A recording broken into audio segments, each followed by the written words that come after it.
if you look at the kind of broad history of technology, we get these new major technology platforms every 15 years or so, and each one delivers a more immersive experience and allows us to communicate with the people and businesses and things that we care about around the world with just higher fidelity. And when I look at what we have today, on our phones, phones are pretty amazing, right? You have this like incredibly powerful computer in your pocket, but it's not the end of the line, right? And there's all these things that I think are not that good about it, right? It pulls you away from the world around you. It's anything but immersive, right? It's a small screen. So the question that I've been asking is, what's the next wave of technology, and what's the next platform going to be, and what's that going to deliver for how we all connect? And for me, the essence of virtual and augmented reality is that you need to have a technology that delivers this feeling of presence, right? The sense that you're actually right there with another person and all the different sensations that come with that normally, right? Not just seeing someone on a screen, but having the spatial audio, so it sounds like if someone's standing over there, the audio is coming from there. Having it so that you can kind of, if you're interacting with them and you have an object, you can pass them the object, right? And it's kind of real time and there's no latency. Our eyes refresh every 5 or 10 milliseconds. So, having it so that you can have this whole 3D world and what other people are doing render in real time faster than that, so it just feels real. I think that's different, right? In every other type of technology platform that we've had, game consoles on TVs, computers, you get some pretty amazing software, but you're basically trying to convince your brain the whole time that you're in a different context than you actually are when you're really just kind of sitting on your couch or your desk. VR and AR are the first platform where it really just convinces your system that you're in a different place. You almost have to try to convince yourself to snap out of the reality sometimes and realize, hey, this actually isn't real. I'm in a different physical place. But that's pretty powerful. Yeah. So there's a long line of technology that we need to develop to fully deliver that sense of presence. But I think that that's really what we're in the business of doing with the Oculus virtual reality product lines and with the augmented reality glasses that we're working on over the coming years, is just how do we deliver that sense of presence and connection for people? Yeah, I think that I like that train of thinking. A question I get asked a lot is like, I do video now on YouTube, and my goal is always to make the highest quality video possible. So like I can put a product in front of you and it looks as realistic as possible, almost like you're holding yourself. But what's the next version of that? Maybe the next version of tech reviews 10 years into the future after its YouTube videos?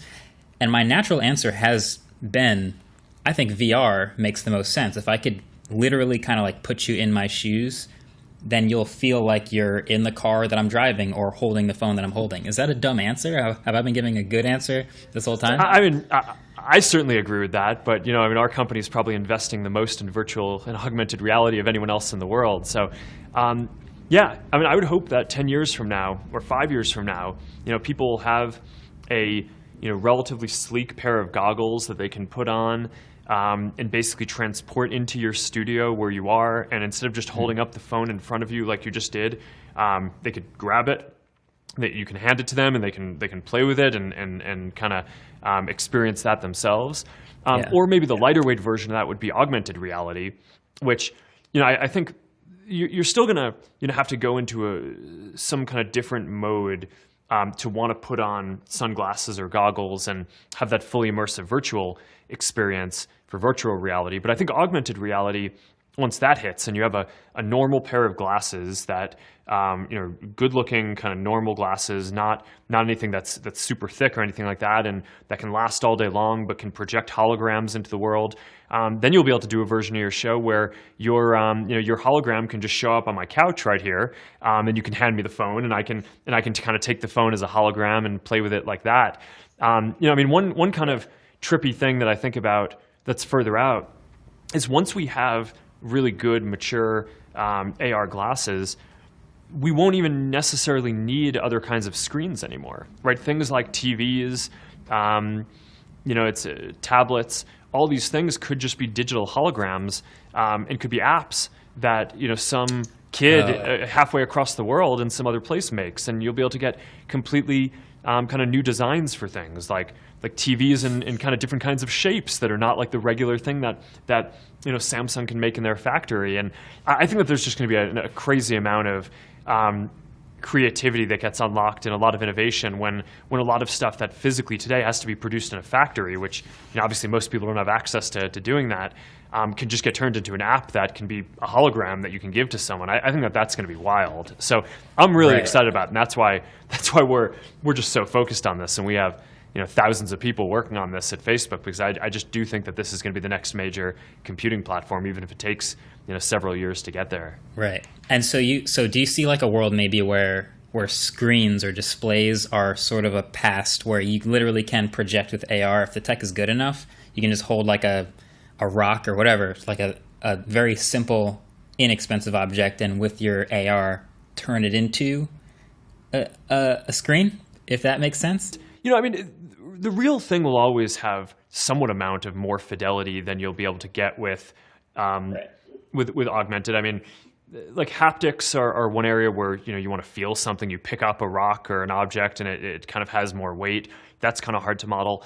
But I do think we're going to get other senses through augmented and virtual reality that may not be possible in the physical world. So let's say, for example, I'm kind of feeling around on my desk and my hand is getting close to a water bottle. Right, today you don't feel the water bottle until you touch it, but it's possible in AR or VR that we can provide some kind of sense. So as you start getting close to an object, you start feeling some kind of resistance or some sense that you're near something, which of course is how some other animals navigate the world through sonar and different things like that, getting a sense of different. So I think it's going to be pretty wild. I think a lot of new things are going to be possible. It's not that it's going to replace all physical things. Of course not. A lot of things you still need to be physical. But a lot of different types of media, books, games, different things that people have, TVs. It's not actually clear that in the future those all need to be physical objects anymore. I think a lot of them, if you're sitting next to me, your hologram is here with me, and maybe another friend is kind of sitting next to you on the couch, hologrammed in from somewhere else, and we want to play a game of cards, and I can just kind of snap, and here's a virtual deck of cards, and I can hand them out. Right? It's like I just think that that's going to be pretty wild. So I think that that's going to be really powerful. But there's obviously a lot more technology that we need to develop before we can get there.